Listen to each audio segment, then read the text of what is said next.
Bismillah ar-Rahman ar-Rahim. Assalamu alaikum. It's exactly 10 after 8 o'clock. This is News and Views on Salam Media. My first guest, social activist Hassen Lorgat, is going to accompany us till about 8:35, 8:40 this morning because there is a lot to unpack.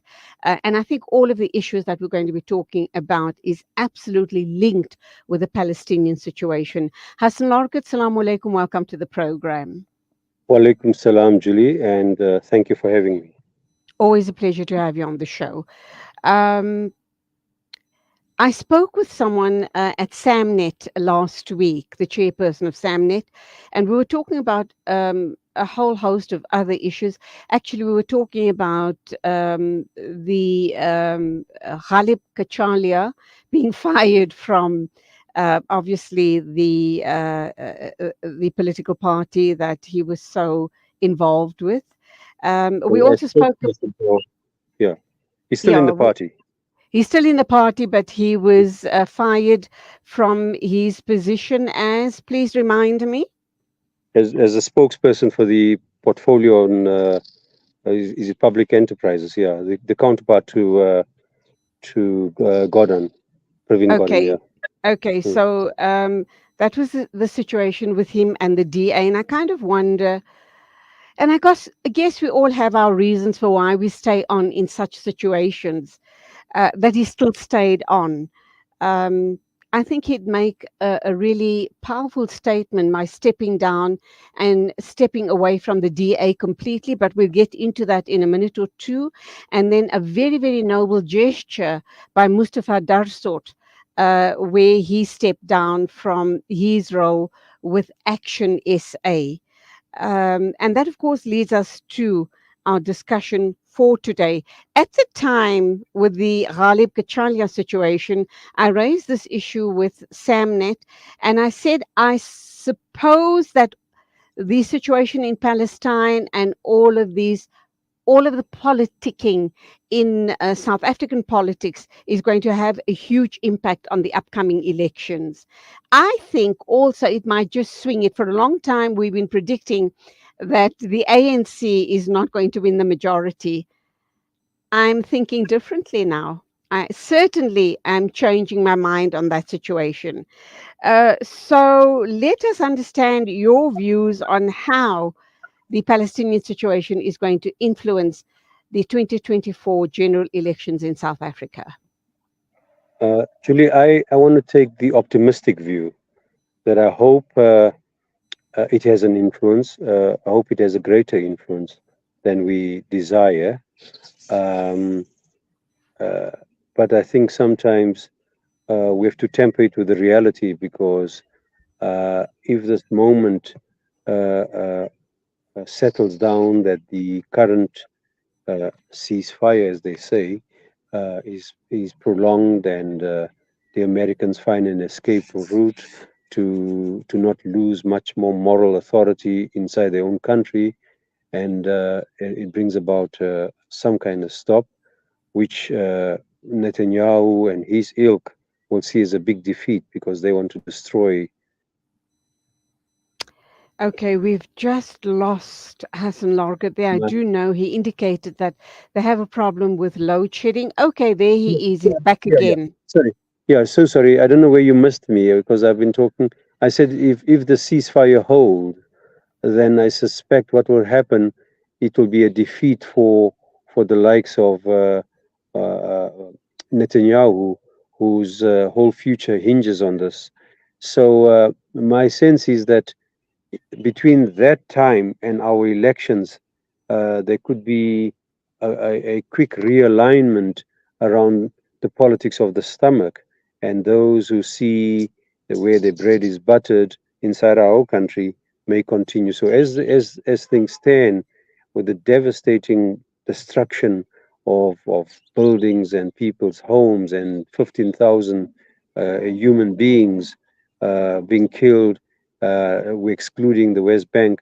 Clearly, I can't see any South African, even how pro Israel they are, can put up their flag and think it's going to help them.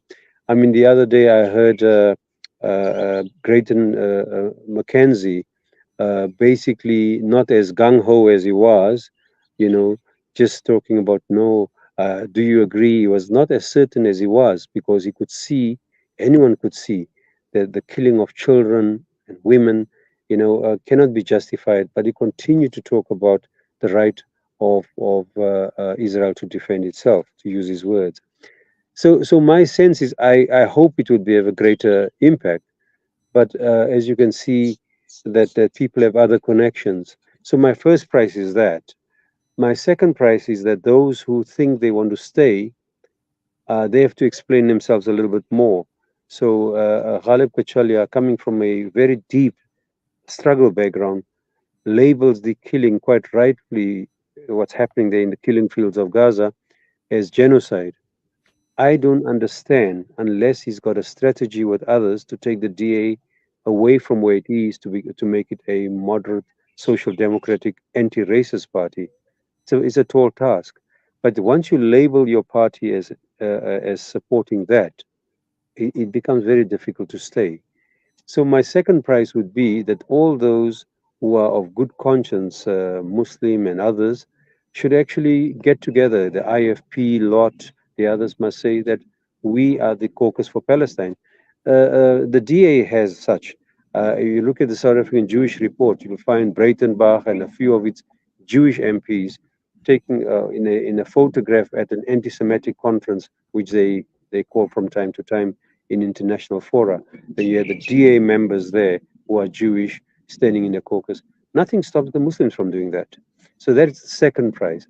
But I guess in the first prize, where you are right, is that the ANC, for once, in alliance and pushed and prodded on by the EFF, have taken quite strong positions, which has drawn a line in the sand, or Nabi Musa opened up the waters. You can see who stands on which side. And so I think that this has opened it up. And in the Western Cape, there's interesting readings where the numbers are so large. Well, even when in Britain, when there are large meetings where Jeremy Corbyn says we're 300,000, you find Piers Morgan say, no, 100,000. We shouldn't quibble about this because the symbol of this mass resistance, the large numbers, show that the popular sentiment is with the victims, that as much as the bully claims that they're the victim, it's with the real victims who lay there with slingshots and with firecrackers they claim have threatened the existence of the state of Israel. So clearly, the world has seen that, and it's tragic that the Palestinians have to suffer so much, so much. They carry the can for our humanity. What those people go through, we cannot do enough to get them back. In Hebron, there are cameras inside people's homes. I don't know if they're seeing people making love or what. It is so intrusive that every minute of people's lives are there. The settlers kill with impunity, and then when they get attacked, being on a contested land, even in terms of United Nations, telling them that that land is occupied, you shouldn't be there. They are there, and then they still become, because they are unarmed or whatever at a concert, they are seen by international law as the victims. And every day, Palestinian young people are arrested in the West Bank where there's no Hamas. They are killed in Jenin, and this goes on. So it's the ethnic cleansing, all that continues while our eyes are focused on Gaza, and where people have been starved, where fewer trucks come in now than they would normally come when there was no uh, uh, so-called war upon the Gaza. I mean, isn't this a joke? You are now bringing relief, and the relief is less than what used to come in every day when people used to live like that. So I don't know, living in a really warped society, and I don't understand if it's just that the Palestinians should carry this burden for all of us, because every experimentation, in fact, Israel boast that the weapons that they are selling, right, improvised, refined, built by themselves, improved on the American ones that they get, right, have been battle tested. What do you mean? It's like South On the African government saying, Palestinians. right. It's like they're saying the rattle, whatever, what on Sobura gemaak het, they tested it in Soweto, at such a scale. it's as obscene as that. You are an occupying nation. You test it on your people. It's like, I don't understand how we've reached such a low level, and we should then be happy that a little bit of water is coming after we've been starved. We've been starved. We are in thirst for more things than food, and so the Palestinians are carrying the can for all of us, and we need to see what we can do more. So for the South African political parties, whether it's the Moonshot Pact and others, they know that those Muslims who are and other people of faith who are unhappy with the ANC's misrule in many parts of the country, the corruption in municipalities. They have a real dilemma because they went to the DA not on the basis of that DA supports Israel. They wanted an efficient. They bought the politics of the DA. We efficient where the DA rule. There's no corruption. You know. So they went for that. And this is a very, very tight call. And I would like to say, as I say, Julie, to you, I'd like to know whether this breaks it. My heart tells me it may be persuasive, but then you start thinking, tomorrow I won't have water. Tomorrow, the sewage won't be picked up. Because this kind of politics is both where our heart lay for freedom and justice, which is in this country, our role is here, but also for the test for our wider humanity, our solidarity. And Julie, when we have time, I should give you some time to say, I want to talk about this idea that Stephen Grootes and Msomi from Sunday Times wrote that aren't we talking too much about Palestine? And I have some thoughts on that, and I think it's a bit unfair what they're suggesting, in that as if in these few weeks of massive killing, unprecedented, more than what you'd see in other parts where the Americans and others occupied. The numbers of deaths surpasses that. But then you find editors and people holding some influence in the media, generally good people, basically asking the question, shouldn't we talk about other topics? My sense to that, and we're going to go for an ad break, and I'll just respond to that. Two issues is, I guess you can get people questioning and wondering about Palestine being front page and uh, the big story news all around in South Africa, as it should be, because not till the genocide stop should we stop talking about the atrocities. In fact, last week, one of my guests referred a politician and a parliamentarian, said that he has now been brave enough to call the situation in Palestine not a genocide, but a Holocaust. And I commend him for that. And as far as Stephen Grootes is concerned, he's a young, he's probably around about 35, 40 years old. His fame came about with his supposed outspokenness on the airwaves, and I think he's riding on that, on that wave of fame. And I think he appeals to a certain section of the community, the ultra-rightist, conservative, white people who, back in the day of apartheid, were always talking about the swart gevaar. That's his mentality. He also insulted Minister Naledi Pandor for her stance and support for the Palestinian people. So someone like him you take with a pinch of salt and cast him aside because he's not even worth being mentioned. That being said, let's go for our first ad break, and so much more to uncover later on in the show. Please stay with us. Thank you. Day by day. This is Salam Media.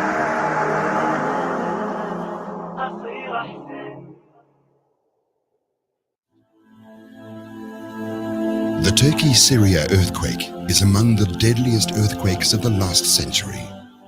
Thousands have lost their lives, and large areas and cities and towns in southern Turkey and northern Syria have turned to rubble leaving huge numbers of residents with very little or nothing at all. Al Imdad Foundation's emergency relief team is on the ground providing life-saving aid. The people of Turkey and Syria desperately need your support.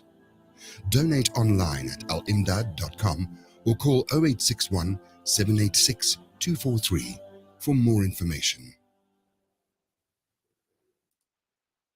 Shimmer, sparkle, captivate. Nothing less than a masterpiece.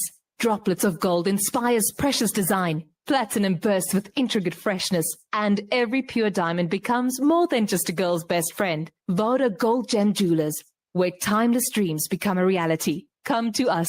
We tailor-make designer gold, platinum, and diamond jewelry. Trade in or remodel your old gold. Clad yourself with classy name-branded watches. We offer insurance valuation and free zakat calculation. Visit us at 534 Ridge Road, Overport, or call 031 208 9142. Voda Gold Gem Jewelers, manufacturers of fine gold and diamond jewelry.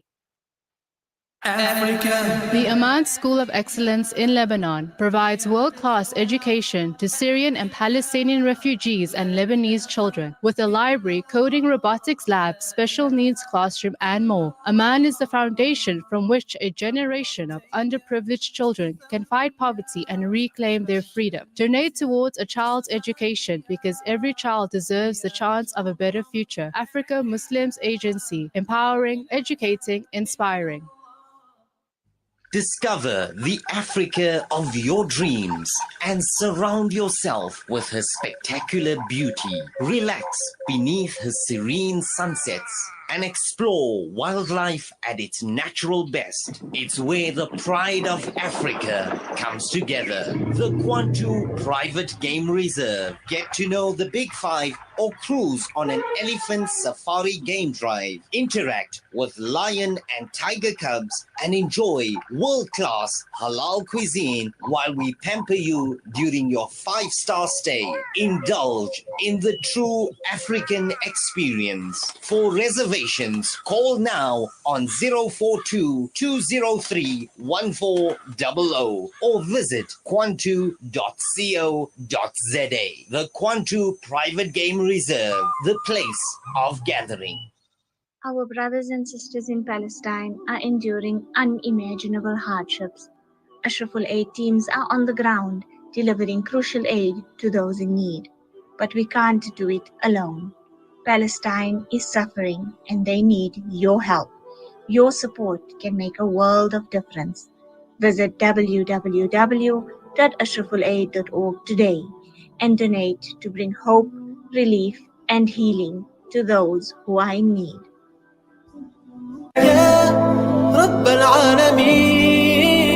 Listen to something fresh. Listen to Salam Media, your humanitarian broadcaster.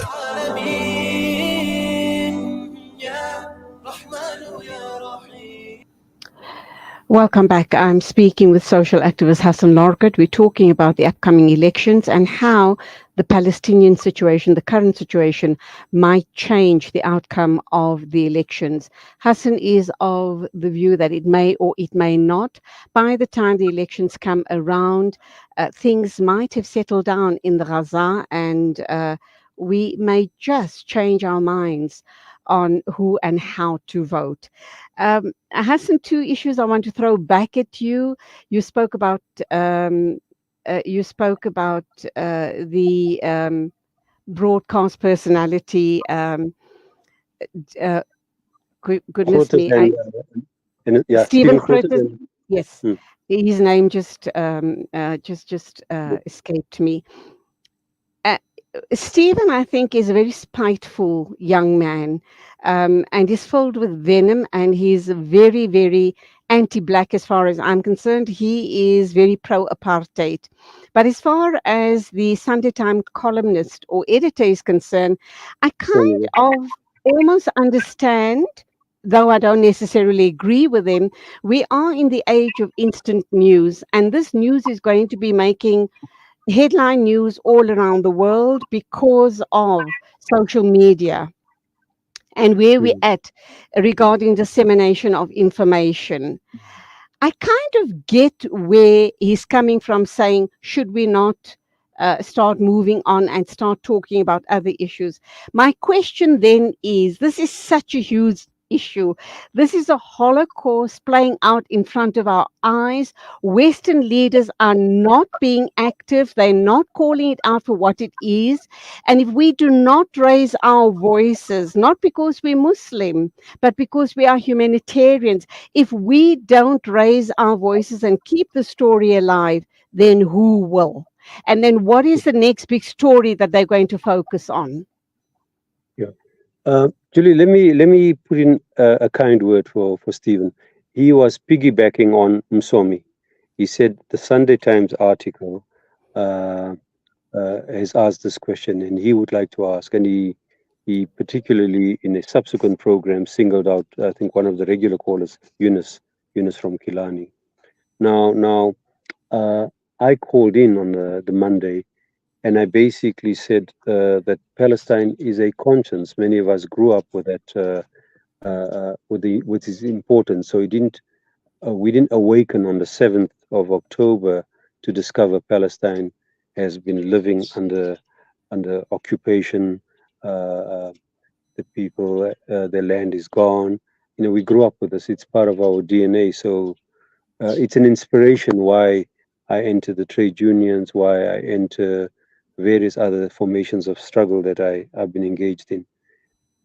So I said that to him, but he knows because he interviews me on a range of other subjects, and that he knows that I will talk about SABC broadcasting and various things like it. By the way, Julie, Sorry, can I this just evening, interrupt you here? Can I interrupt you yeah, here? Do you engage on a regular basis with Gareth Cliff? no, no, Oh, Gareth who, Cliff won't have us. He won't have me. oh, But so yeah, whom are you referring to now? Stephen Grootes and SAFM. Oh, okay, there you go. Right. And Yeah. what was Stephen Yeah. Grootes' response to what you had raised? So I added to him that that Friday before, because I spoke to him on the Monday, I'd also met with Ukrainian church people, uh, uh, yeah, and I told them that the way the story is framed, that Ukrainian children are preferred victims, that we should be giving our sympathy to them. 20,000, they say, have been taken hostage or forcibly adopted in Russia, all horrible things. And I said, but the way Ukraine is played, it's like the preferred victim, and it's in a racial setup which we can't ignore. So I spoke out to them, and until I spoken for half an hour, all we heard was to talk about them talking about Ukraine and their situation. And I said, we could not continue to talk just about your kids when the children there are being bombed with such impunity on our screens. And then one of the Ukrainian young ladies there who came cried and spoke about Palestine with such passion. And so we say we have no grouse against Ukrainians. All children or all victims, poor people, and that need the solidarity wherever they are. But it's young people that have to die, young soldiers from Russia, young soldiers from Ukraine in wars that have bigger designs for the armaments industry and the geopolitical warlords like Biden and others. So I raised that issue that I'd spoken there. I'd omitted to tell him that I'd spoken at the Friends of Cuba Society on the Saturday, right, where I represented the Palestine Solidarity Alliance, and I spoke about how the solidarity movements around Palestine are so strong. And when you go back 25 years or so ago, when I think I went to Cuba and others, that the Cuba solidarity movements were strong. So I, from a left and a progressive point of view, I think that a Palestinian activist, those who feel strongly about Palestine, have to feel strongly, and you've heard me on this, Julie, about kids down the road who don't have food, and they are invariably involved in that. We have to be worried about justice wherever it is lacking. We should try and fight for it. So I said to him about the DRC, where young kids do cobalt mining that feeds the cell phones of the wealthy, the apples and all that. We have to worry. We want, this is part been part of my work for the last 14 years. We want to get greater solidarity for that. We want greater democracy in Swaziland. But this does not take away that the elephant in the room, the issue that's happening as we turn our corner, the killings with great impunity, with the complicity of the European powers. 45 of those countries, largely client states or those where their armies are supported by the US finances, had to abstain, but 45 of them included the UK, Ukraine, Sweden, all the powerful countries abstained in calling at the UN General Assembly.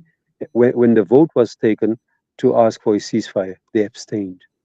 Yet when it comes to asking Russia to leave the Ukraine, I told those Ukrainians that the very abstentionists put up their hands and say, yes, the war must stop and you must leave the country.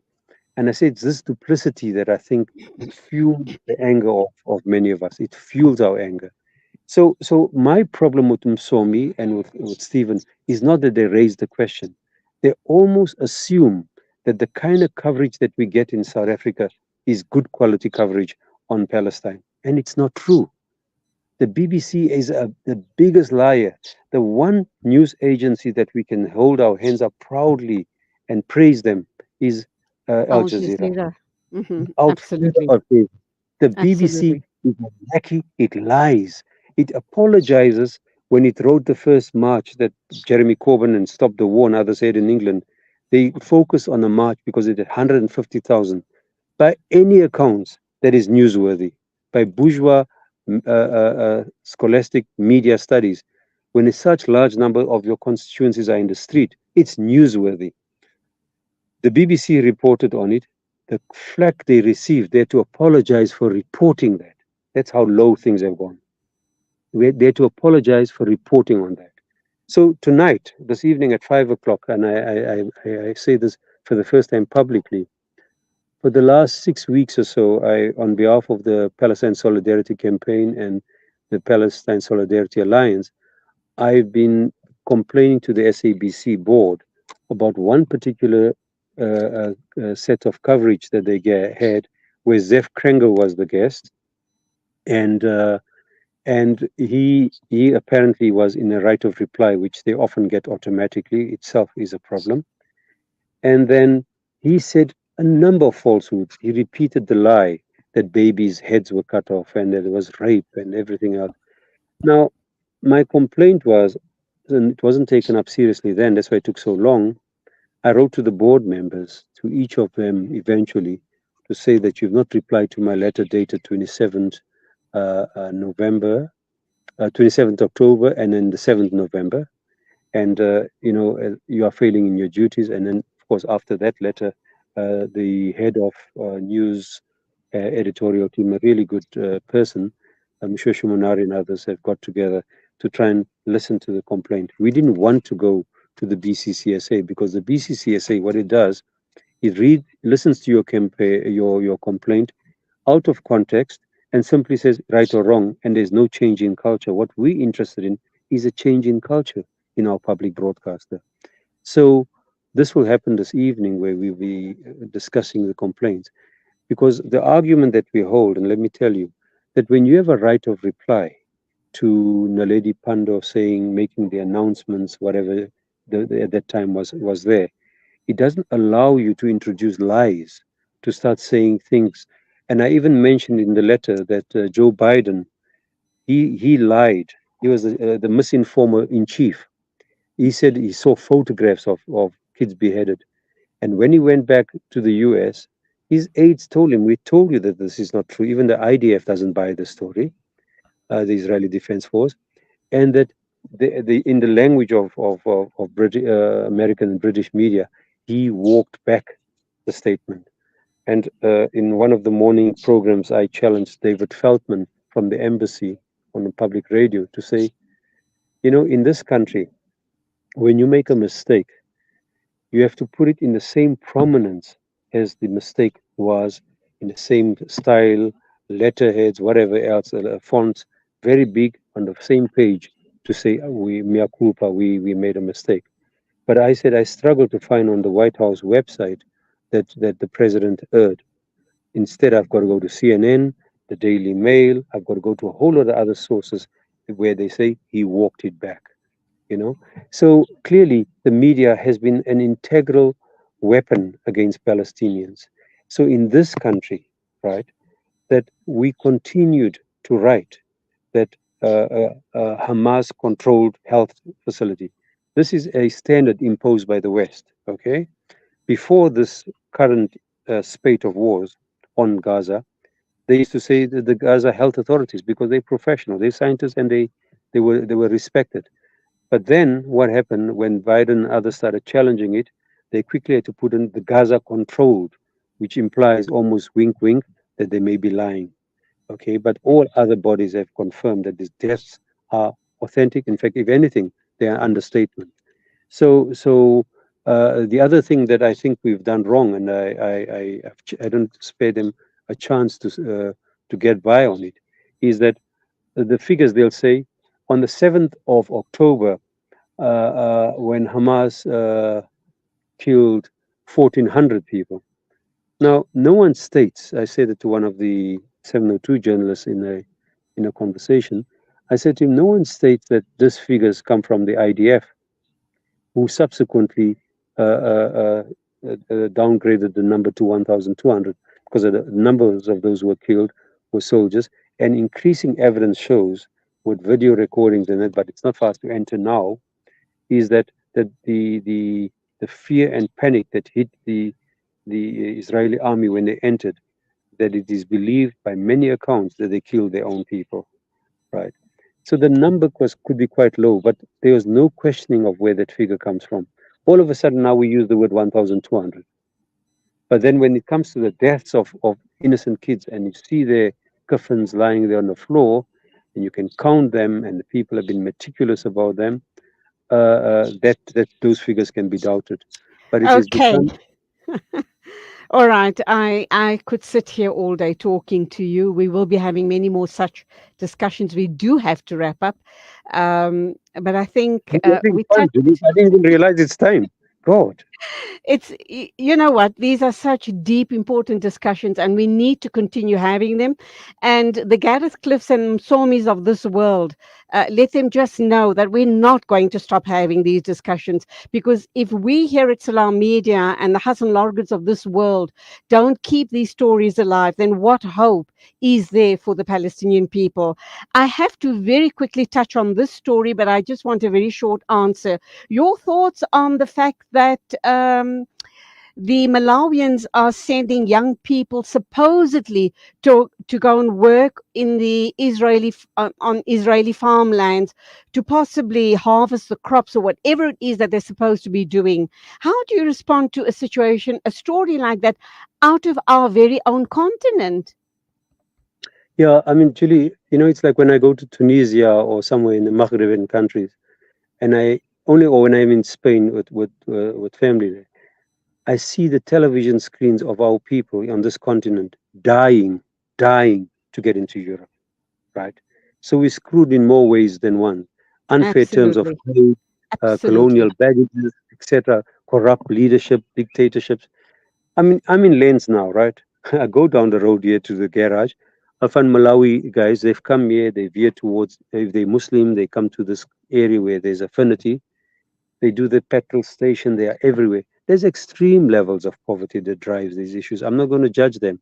All I have to think of is that we have to ask, what more can we do to bring our neighbors closer together? Should we not think of a sub-regional economy where the lithium and the water of Lesotho and all those things can be used to the benefit of our communities?